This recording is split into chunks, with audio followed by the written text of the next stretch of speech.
Hello, everyone. Welcome Hey to guys. You stole my thunder, man. Damn. 3 podcasts we've done, and there was I'm no sorry. I'm like no lightning. thunder stealing. I'm like lightning. I come after the thunder. After the thunder is not when lightning comes. The next lightning does.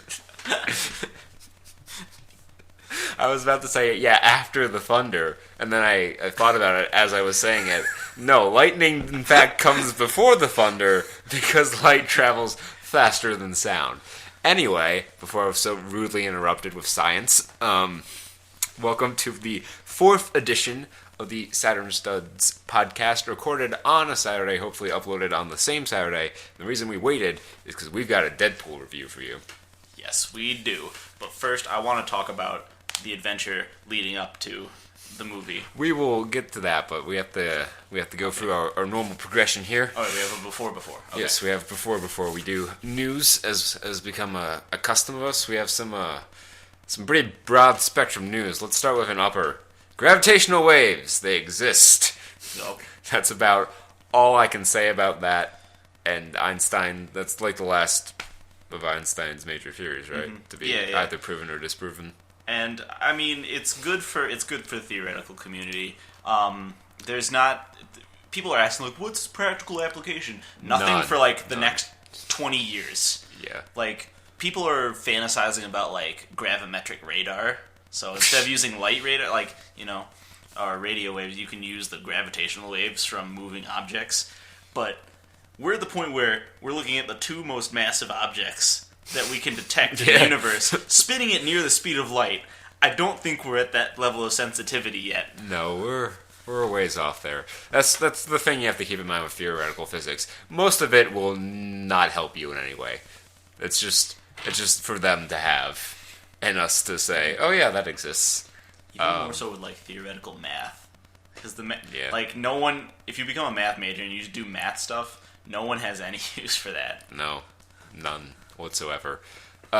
So gaming news. This was all over this week, and it's kind of died down a little bit. But Ubisoft is in hot water again. Surprise, surprise. Oh, okay. So Tom Clancy's The Divergent, or whatever the game is, I believe that's the title. Not the Divergent movie series. No, not the Divergent movie series. I understand this is actually good. Anyway, so it was confirmed that they held the PC version back to be fair to consoles. I heard about that, yup. So everyone was in a tizzy. You should have seen our PC Master Race. Like, every other post on my Reddit timeline was just a rant about how much Ubisoft sucks. Because they didn't do themselves any favors, building goodwill to the PC community with their glitched out AAA releases and their terrible Uplay service. I have 2 games purchased. I purchased them through Steam, but I have to play them through Uplay because reasons. Far Cry 3, Blood Dragon, and Assassin's Creed 4. And if it weren't for those 2 my enjoyment of those 2 games, I would say yeah. I don't want to deal anything with Ubisoft. You have no need for Ubisoft. No. Yeah. All right. So I got a question for you. How much? I think that it is. They did it because they were lazy and they just didn't want to optimize it for PC. Do you think that was the case, or did they? How much of it do you think was laziness? How much of it do you think was we purposely want to do this? A little column A, a little column B. I mean, I don't understand why they even have to port it to PC, because it's being developed on PCs. I don't understand. Like, I understand you're using a development kit probably for these things, but they're all coded in basically the same shit as PCs are today. They all use the same x64 architecture, or x86, whatever it is. I don't get why it has to be a ported over version of the console in a lot of cases. I think I gotta say it was probably more to do with laziness than it was like an intentional thing, but like they go hand in hand because they develop it for the console because that is the bigger market for now. We'll see how that goes in the next 5-10 years. Maybe they foresaw a 2 birds, 1 stone situation. and tried it, like, we don't want to work as hard to optimize PC, and we're getting outcry from the console people. Yeah. I don't know why the console people outcry, like... Because they feel like their $300 or whatever purchased them a good enough machine to, with all the proprietary stuff that money goes to, purchase them a good enough machine to play the newest games as well as a PC of comparable value, which is a ridiculous notion. Yeah. Absolutely. And news that just broke, at least in our lives, a little bit. U.S. Supreme Court Justice Anthony Scalia was found dead today. Yep, it was at his home. I didn't look into the details. I checked the headline. Peter just... I texted him when we got home. This whole literally developed like 20 minutes ago, so we have very little research on it. But that means that Barack Obama is going to get to appoint another Supreme Court justice. And those are always big deals. It depends. Well, he's going to get to appoint them because there's a hole on the bench now, and he's still president for another almost year. Okay. Whatever the case, it's going to be a big hassle, and we'll see if I wonder if any of the candidates will pick up on it on either side. I'm sure they're going to pick up on it. I'm sure they're going to mention something about it, but obviously, I don't wish death on anyone, but I was not a big Scalia fan. He and I were on opposite sides of many a decision that came during his tenure on the bench. Hopefully now, and I don't have the highest hopes, but hopefully with a majority Democrats on the bench, we can get an overturning of Citizens United. I doubt it, but hopefully we can. That would be nice. Yes, I would very much like to see that decision overturned. Probably if they get another Democrat on the bench, Hobby Lobby is going to be overturned. I can almost guarantee that. Yeah, it's going to be an interesting couple of years because who else is nearing that time? Ginsburg is probably going to step down pretty soon because she's like $1.5 million. She is just like a lich lord. Yeah. I don't know. Roberts might be nearing the end of his run. Or maybe not Roberts, the other guy. One of the other 5 guys who is not dead. Yeah, I think I know what you're talking about. Yeah. But we don't really follow politics that closely. Yeah, no, not too much. But yeah. Yep, it's going to be an interesting future, and maybe, like, if it all happens within one presidency, we might get a very partisan Supreme Court. Yeah, if another Democrat gets elected, there's a chance that it could be like a frickin' 7-2 majority. Yeah. Which would be ridiculous. And then you can just be like, let's steamroll. That probably wouldn't be good for the country, just as the whole. I feel like either way, slight majority is probably the best to go either way, because you end up like Arizona if you have one party in complete control, and just a whole bunch of ridiculous stuff gets passed. Anyway, so brief news. We've got a lot of thoughts on the movie we just watched, and Peter wants to tell the tale of the odyssey that was getting to Wellsville to see this movie. Yeah. So our college is about 20 minutes away from the nearest movie theater. Well, 2 near movie theaters. Yeah, equidistant and on either side. One in a town we usually go to, Hornell. The other in Wellsville, which we usually don't go to. And Kurt had never driven to Hornell. And he had... to Wellsville. Oh, to Wellsville. That's the one. And he had his wonderful Santa Fe. Old Sheila. Named because that's the bitchiest name I can think of for the bitchiest car I've ever driven. Yeah. So we decided, hey, let's go to Wellsville. There's a nice diner in there, and we'll see how it goes. And we got in the Santa Fe. Things were good. Until we backed up okay. Yep. We got out of the parking lot, and then we just kept going when he hit the brakes. Yeah, I hit the brakes to stop at the stop sign, and the car didn't decide to stop. Meanwhile, a Toyota was it a Toyota? Yeah, it was like a Hyundai. Some tiny car. Yeah, it was coming by at the same time, and so within the first 5 minutes, we almost crashed. Yep, that was That set the tone for the day. Yep, and the driver gave us this look like, what are you doing? I'm like, that's not my choice, dude. I can't help it. This week, these last couple days, it was snowing. It was powdering pretty heavily. Yeah. And it's now in the 0 degrees. I think we're at -2 right now, or so something ridiculous like that. Just the heat vacuum phase of winter, where all the snow crunches underfoot, and it's also really slippery. Oh, we have a real feel of -25 right now. Ow! Yeah. Ow! The air hurts your face. It did. Yeah. It did. So there were a couple more incidents like that. Where we just stop and it wouldn't stop. Yeah, we had one coming out of a intersection to turn onto the next main road, where we kept going. Luckily, I timed it well enough where the car that was coming was already past us by the time we were just getting into the next lane. Pre-planned driving. Got a lesson in that today. We also got a little Tokyo Drift action. Yep.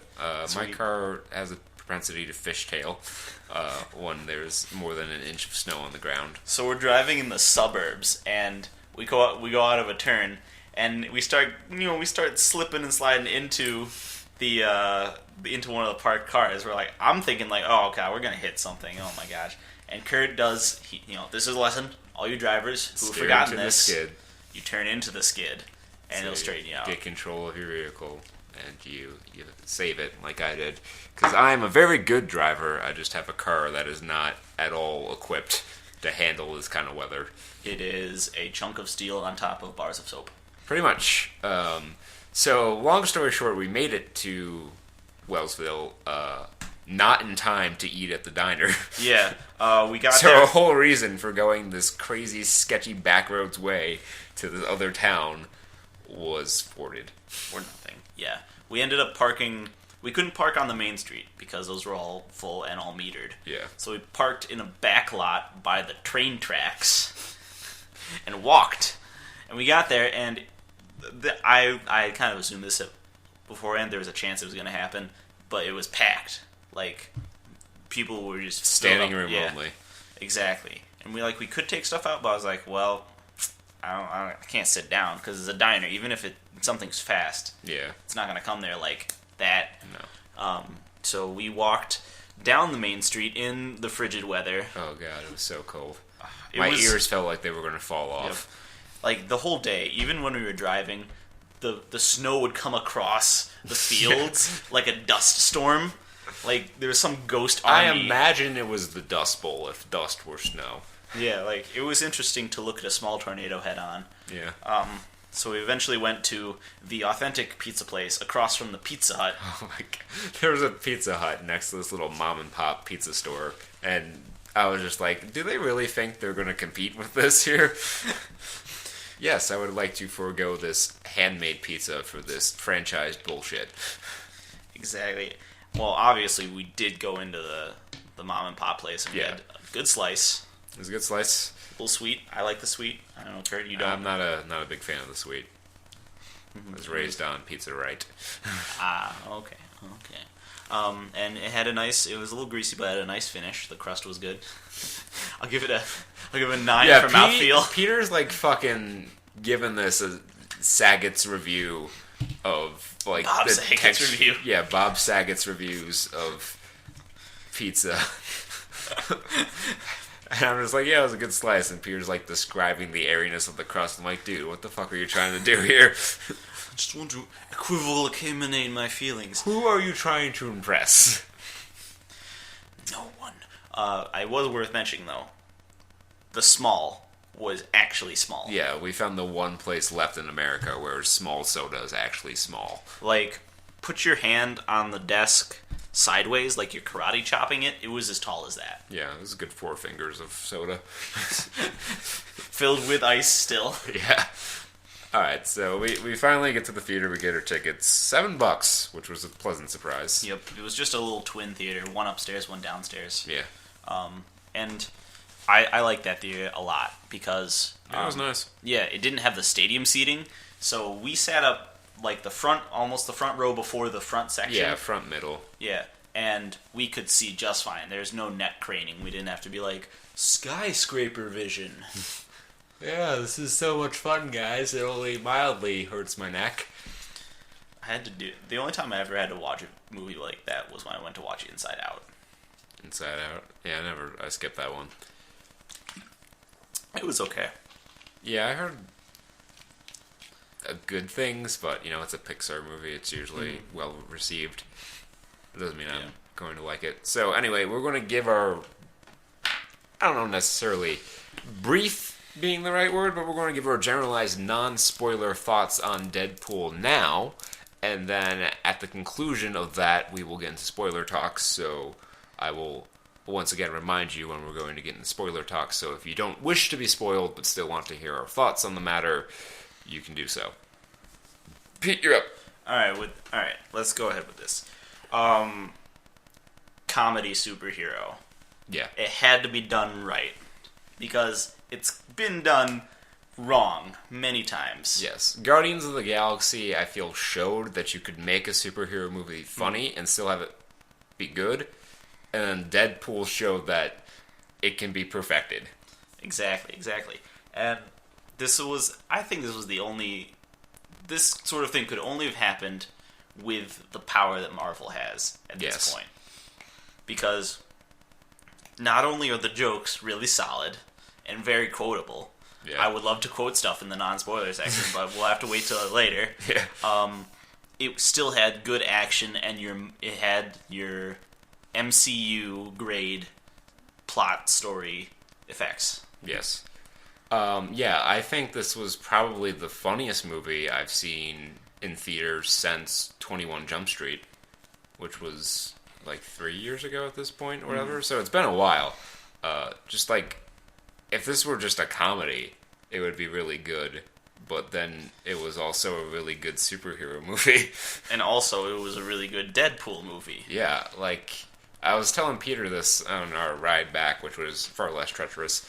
I wasn't really sure how you'd be able to do a Deadpool movie, because, I've read Deadpool comics. And, Deadpool is a good character to work with, because he's kind of a blank slate. Like, you have his personality and stuff, but there isn't, like, a really strict canonical sort of, like, characters and stuff. Like, he doesn't have a ton of major villains. So he had them in his serial run, but, like, something happens in that serial run where you're, like, questioning what is the true origin of Deadpool. It was a very meta comic book. And the humor in this movie was also very meta. You had a lot of appropriate pop culture references, and they ticked all the boxes. Like, Peter and I had some expectations for things they were going to do some jokes about.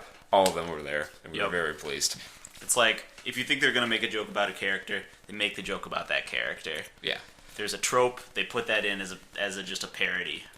Yeah, and it's not, like, even though, like, at least we saw a good portion of the jokes coming, they weren't any less funny because we saw them coming. They were still very, very good. Exactly. Another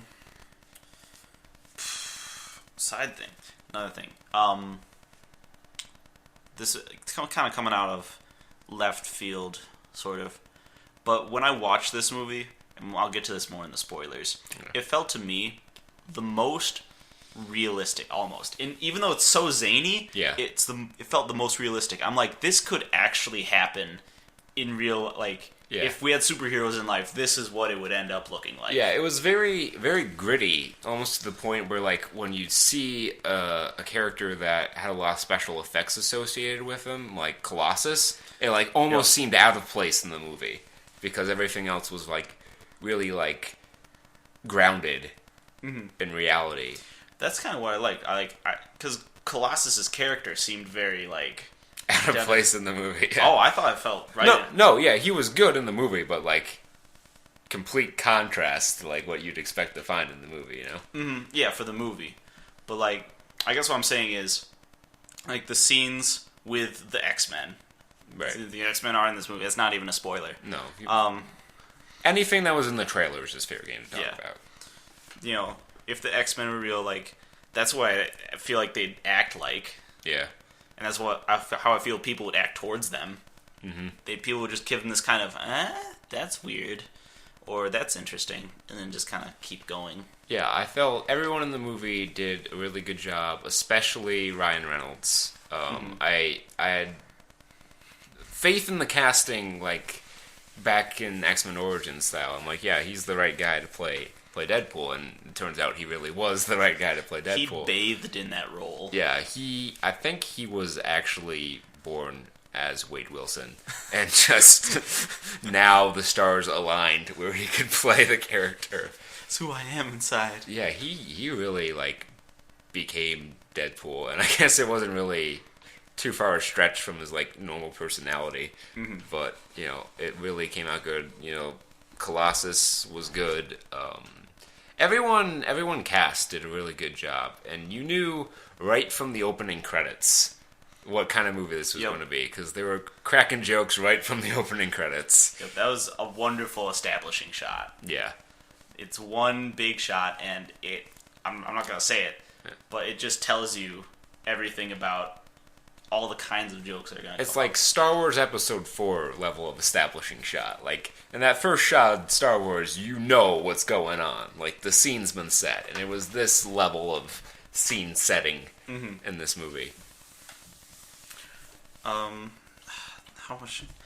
I'm almost ready to go into the spoilers right now. Yeah, so overall, we'll say Deadpool was a really good time. It was well written, well acted, well executed. Record setting. It's going to break all kinds of records for a rated R movie, I can tell you that right now. It is definitely a rated R movie, so if you're thinking about bringing your 13-year-old kid to it, I would... Which happened. Hesitate. We had kids in the audience. Yes. I saw some kids coming in, and I'm like, do these parents really know what they're getting into here? There's a reason it's rated R. Yeah, it was not like a soft rated R movie. It's like, oh, we're going to drop 3 F-bombs, and then it could be PG-13 otherwise. No! It's got the gore, the full frontal nudity, and the language, and all the good stuff. Yeah, all the good stuff. So, we're going to start talking spoilers now, because it's eating away at me just as much as it is at Peter. So if you don't wish to be spoiled, turn the podcast off now. Spoiler time. Go. Alright, so right from the get-go with the opening credits, it pans across in this big slow motion sequence of like where all the action is, and where you'd have the names of the actors like who are in the movie. Yeah. Instead you get shit like a British villain, a hot chick, a snarky teen, directed by an overpaid asshole, written by the true heroes of this movie. Just right from the get-go, cracking jokes about the movie. There was a ton of fourth wall breaking, including one of my favorite parts of the movie, a fourth wall break inside a fourth wall break. It's like 16 walls. It was really good. I thought they got everyone who needed to be in the movie was in the movie. You had Weasel, you had Blind Owl. They weren't the same characters that they were in the comic books. And I'm not too annoyed about that. I mean, everyone was there. Like, the biggest change was Vanessa. Vanessa is, I don't know if villain's the right word, but she's a mutant. In the comic, she's a mutant called Copycat. And she is Wade's love interest for a good portion of it. But she's kind of like stalkery and stuff toward him.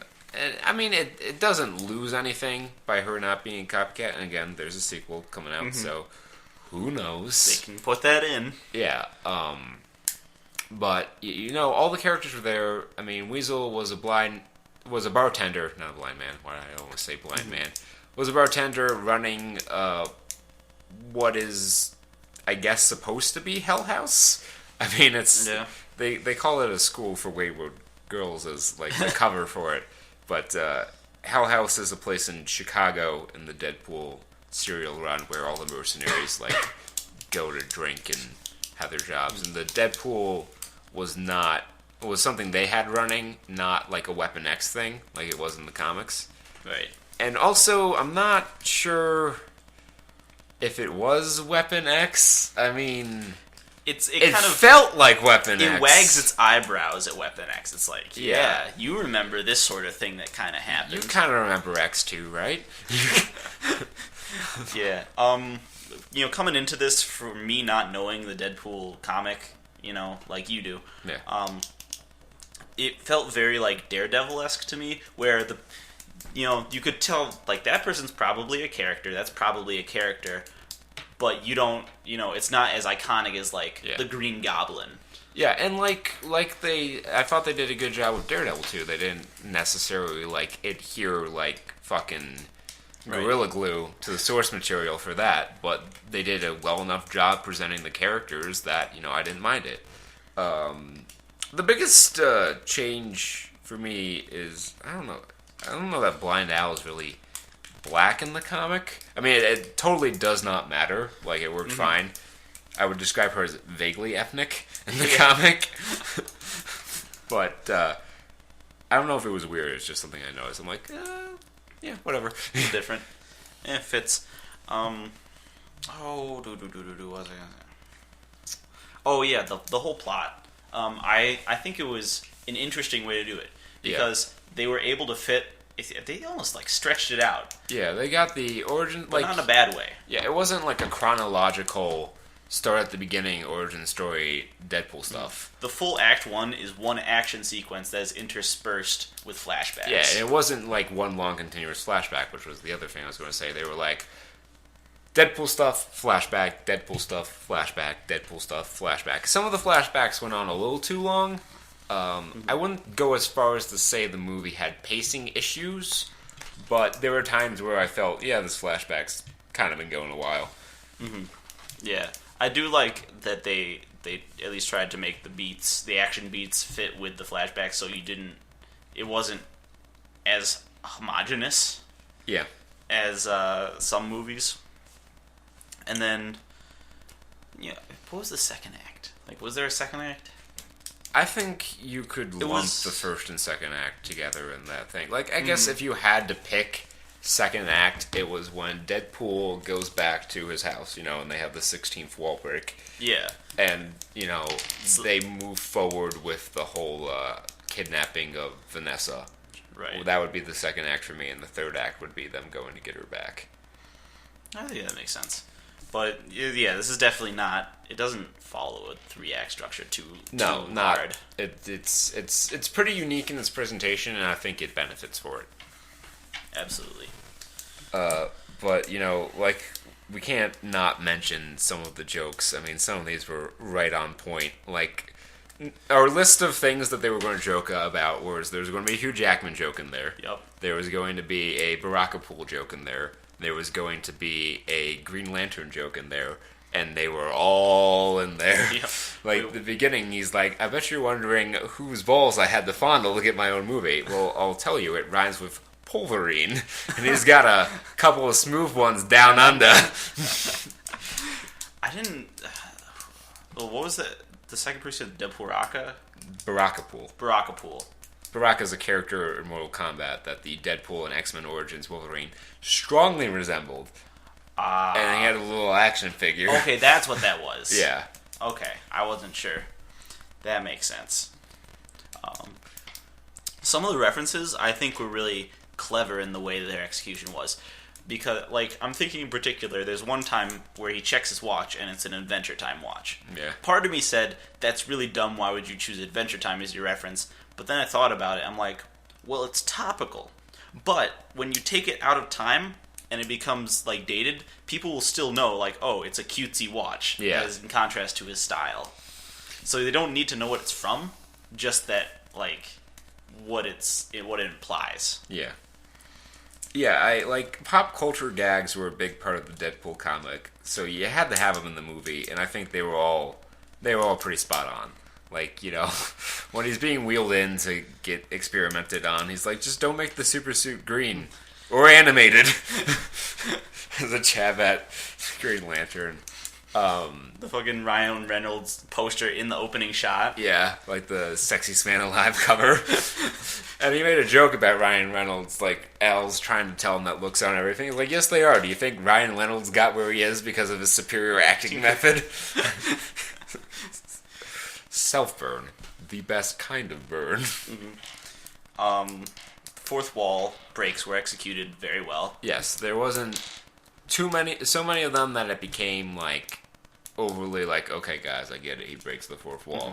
And there wasn't, like, too few of them where it's like, Deadpool breaks the fourth wall, where's the fourth wall breaking? Exactly. I felt it was the perfect amount, and they were all done really well. Like, he'd talk to you in the camera, and he'd, acknowledge that he was in the flashbacks, and acknowledge that they were in a movie. I think the biggest, like, the funniest, slightest fourth wall break came from Weasel when I'll call him Weapon X until I'm told otherwise. Okay. Where the Weapon X guy came in, and he gives him his card. He's like, you might want to check out that number. It might advance the plot. Yeah, and they were all, like, mostly really, they were, like, one or two words that were directly, like, in contact with them for a while. Like, Colossus is like, who are you talking to? I'm not talking to you. I'm talking to them. And that was it. And it was, like, over. Yeah. And that's the Deadpool problem. And I think it kind of echoes in a lot of other that sort of media. It's that you can't do this kind of comedy and, without treading the line between being obnoxious and weak humor. Yeah, and I feel they did a really good job of walking that line, because it wasn't all the humor was very, very, like, meta. Like, it wasn't toilet humor. It wasn't all based on gratuitous violence. It wasn't all, like, sex jokes and blue comedy. It was a good balance of the right humor for the right situation. Exactly. And, I mean, again, we said we've seen it fail a lot of times before. The first thing that popped in my mind was the Deadpool game. That's even a harder challenge, because it still has to function as, like, a game. I don't feel like that was... I mean, I feel like the biggest problem with the Deadpool game wasn't how the story was handled. I felt it was the gameplay, because it was very repetitive. I feel like Marvel Ultimate Alliance, the first one and the second one, I guess, to a similar degree, like, Deadpool's humor was handled very well. Like, he was very aware that he was in a video game, and he broke the fourth wall a lot, and, it just had the good humor, and I felt like giving him his own game wouldn't have been so hard, because the template for how to do it was already there. And, story and humor-wise, I think they went a little lowbrow too often.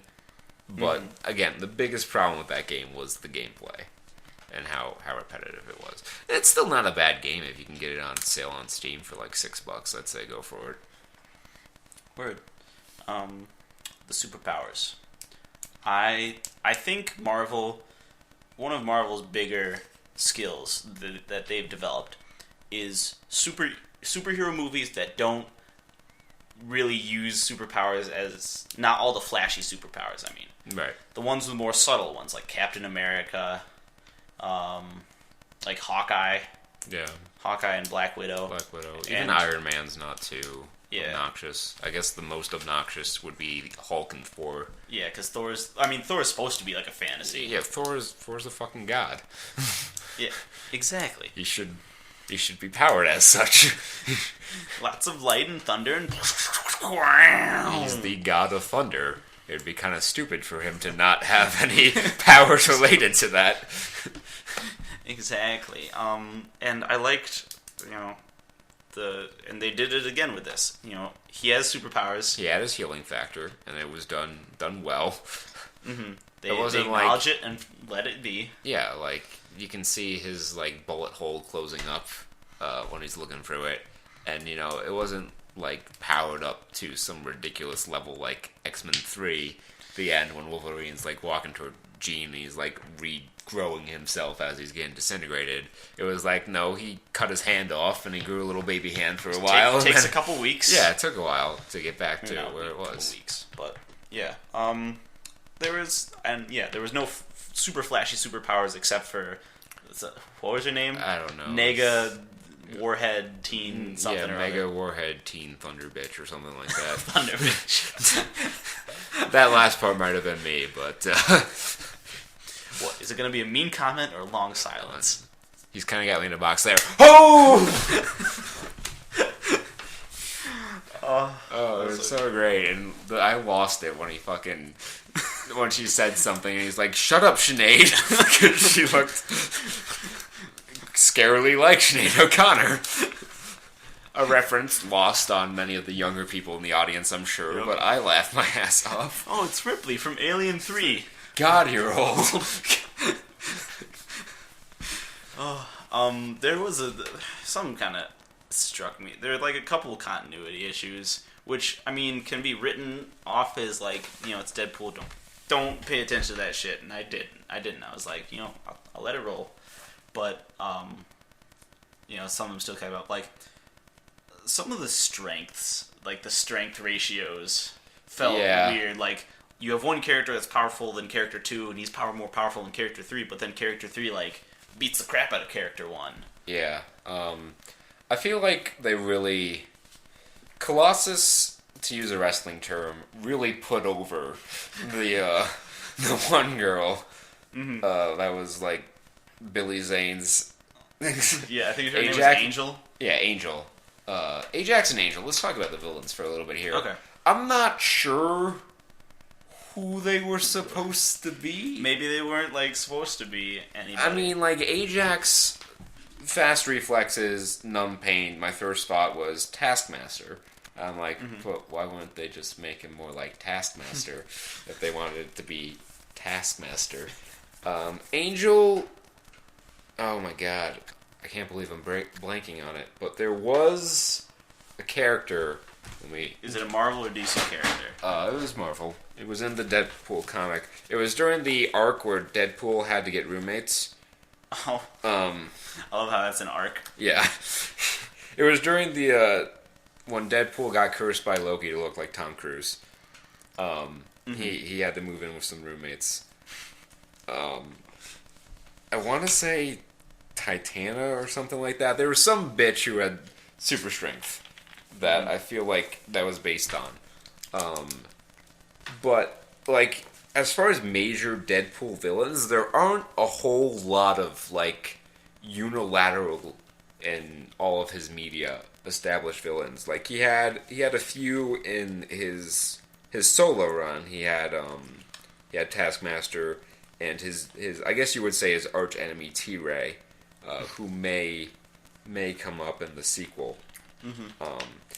But they were kind of...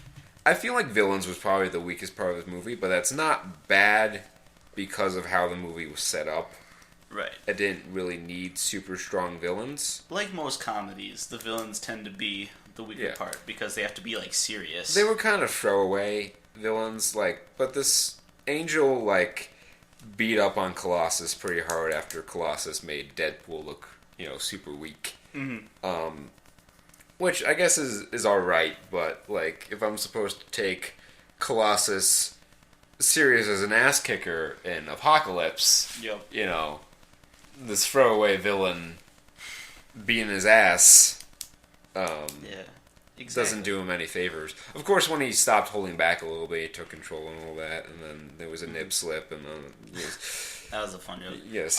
The other thing, another thing that like a weird power issue thing was the capsule, because in the earlier scenes he could break out of the capsule by himself, or I guess it took an explosion. It took an explosion, but then later he just shoves a sword through there, and then that same capsule still survives the entire crash scene. Yeah, that crash thing, I think that was just more or less out of necessity. Yeah, they're just like, we need to make this happen, so it's indestructible, even though it's kind of already shattered, broken. Yeah. Okay. I'm going to get a name on this, so just keep going. He's looking. Jesus Christ. For anyone who wants to follow at home, this is Deadpool 39. God. Something or other. Damn it. Well, it's just Deadpool 39, and they're watching Three's Company. Okay. Come on, knock on our door. We've been waiting for you. Something, something, something, something. Three's Company too. Do. Anyway, hold on. You keep talking while I try to get it in. All right. Let's see. I'm drawing a blank now. Like, what can I talk about? I want to talk about, like, the side characters, Weasel and Al. Okay. Who was the actor who played Weasel? I remember him from stuff. Maybe we shouldn't look it up because we're already looking something else up. Weasel. But I remember him. Not what I was thinking. He's a good, like, semi-straight man. Yeah, like he had a very dry humor. Mm-hmm. We got this going on. Spreading myself thin, goddammit. That's cool. A warlord. The guy who dies, like, in the beginning. Oh, okay. Megasonic Teenage Warhead. That was her name. And do they not T.J. Miller. T.J. Miller. Oh, yeah, okay. Yeah, he does a lot of that sort of stuff. That kind of, like, serious, funny, straight man deal. Yeah, he was good. What was kind of fit and kind of didn't. I don't know. The love plot. I don't know how. Yeah, I felt the romance aspect of it was a little too heavy. Yeah, like it was played weirdly straight. Yeah. Because, I mean, I was expecting Skeeter, I guess is the name of the girl I was thinking of. Okay. I don't know if that's like what she calls herself to other people, but to other characters, it's just called her Skeeter in the first 5 pages of this comic. Yeah.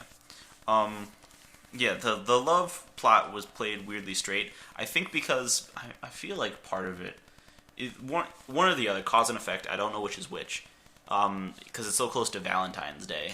I feel like they probably, when they knew the release date was more towards Valentine's Day, they kind of popped up the romance factor a bit. Mm-hmm. And I felt it was unnecessary. I wish they had subverted it more. Yeah, I wouldn't go as far as to call it shoehorned in there, but definitely could have done with a little less of it. Mm-hmm. Because like here's an ending spoiler. Like it literally ends with him kissing his love and they're back in love after being separated. Yeah, which kind of makes the sequel and he kind of like funky. You kind of lampshade hangs there, but I would rather have just seen it like. I feel like that's why they stayed away from the whole copycat thing in this movie. Because if she becomes copycat, it kind of gives them an excuse to like break them off in the next movie. Mm-hmm. Some sort of I would have liked that. That'd been awesome to see like a thing where he finally pulls off his mask because he does this whole thing at the end where he's like, "Will you still love me for who I am?" and whatever, and he does some jokes in there. But then she finally sees his face. I would have loved it if she was like, maybe not. Yeah. And then just kind of walks off, or like he's like, "But wait, baby," you know. And then they do like a kind of cat and mouse chase thing at the end. That would have been good, but they played it straight. It is Titania. That's her real Titania. Titania or whatever. Yeah, that's her real. Titstandia. Yeah, that's her real name. Mm-hmm. So Wife of the Absorbing Man. Yeah. Who's the Absorbing Man? Was that supposed to be like the guy from the First Class who could just like suck up energy and explosions and stuff and then shoot them back out? Probably. Interesting scatter. Yeah. Sorry. No, we're figuring what were we stuff talking out. about? Romance plots? Yeah. Yeah. A little too much of it. The tag at the end, after being a perfectly well played Ferris Bueller parody, dropped some info on the sequel, which is already in development. Just straight up. He was just like, for Deadpool 2. Yeah. Like, no, I love the tag, though, because it comes up with the wallpaper, and I'm like, oh my god, they're going to do Ferris Bueller. And I give, like, the lines he's going to say, and then he says them, I'm like, yes, called it! Just hire me for this. Yeah, I could have easily been one of the writers for Deadpool, with all the jokes I put in there and stuff. Yeah, so they drop, the tag they dropped at the end is that her, Cable? Cable, yeah. We're going to get Cable in the next one. It's going to be Deadpool and Cable. So what is, he said time travel powers, but what's her power specifically? Cable's a dude. Okay. He comes from a future. He's Psylocke and someone else's kid. And he's got some sort of, like, mutagenic nanite virus or something that made his arm all metal, and he comes back in time to do something. This is all like Okay, mid '90s stuff. He's like a time machine time traveler, not I can fuck around with this. Yeah, he doesn't have like the power of time control. He has like some chrono grenade or something. That's a move he has in fucking Marvel 2. So he's got like it's Booster Gold, not fucking clock stoppers. Yeah, I would say that's probably a fair assessment of the situation. But Deadpool and Cable was a comic they ran like 05, 06-ish. Like, it was going on during the Civil War. I didn't get a chance to read much of it. It's on my list to get to. I've got a lot of shit I gotta catch up on before I can get to it, though. And they're very, like, how Colossus and Deadpool are very, like, opposite to each other. Mm-hmm. Cable and Deadpool are even more opposite to each other. Oh, interesting. So it's like, it's gonna be like a really weird, like, buddy cop kind of dynamic they have to each other. Like, does Lethal Cable have Weapon. like the kind of like future Trunks sort of like thing going on? Kinda, yeah, a little bit. Where he's just like, I have to do this for the future or whatever. Sort of. No. Okay. A little bit, yeah. I guess I don't you know. could say. Then I don't know, and I'll have to watch and find out. We'll have to watch and find out. And since it's already in development, hopefully we can get it in like a year and a half or maybe less. Maybe by the time Rick and Morty season 3 drops on us, we'll have Deadpool 2. Spider-Man. Spider-Man, yep, that's It's a thing that'll happen soon. Yep. Because Spider-Man and Deadpool are like buddy, right? Or they happen a lot together. I don't know if that's a fair assessment. No? I haven't seen much with them in it together. They look similar. Like, I, admittedly, when I first came across Deadpool, thought it was like an ultimate costume for Spider-Man. But they even make a couple jokes about that in the series. But, no, they're not like super buddy. I'm sure there'll be a crossover just because of the jokes. Like, when they were in the alley in the pouring rain, that scene, I'm like, insert Spider-Man joke here. Because it would have been so easy for him to, like, come now. Because it was the same setup as in Spider-Man 1 when he first kissed Mary Jane. Mm-hmm. I was like, it's too easy not to do it. But they didn't do it. And the closest thing we got was Weasel saying, go get him, Tiger. I'm like,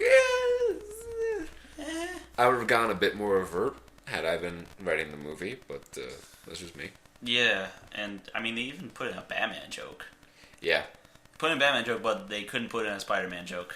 Yeah, it was strange. Right, Civil War was what I was thinking of, where Spider-Man is there to make that work. Yeah, Spider-Man, I mean, the way they're doing Civil War for the movie is not, like, the key component, but in the comic series, he was the stuck-in-the-middle guy, you know? Mm-hmm. Like, it wasn't really sure which side was right, was kind of like under Tony Stark's wing at the time.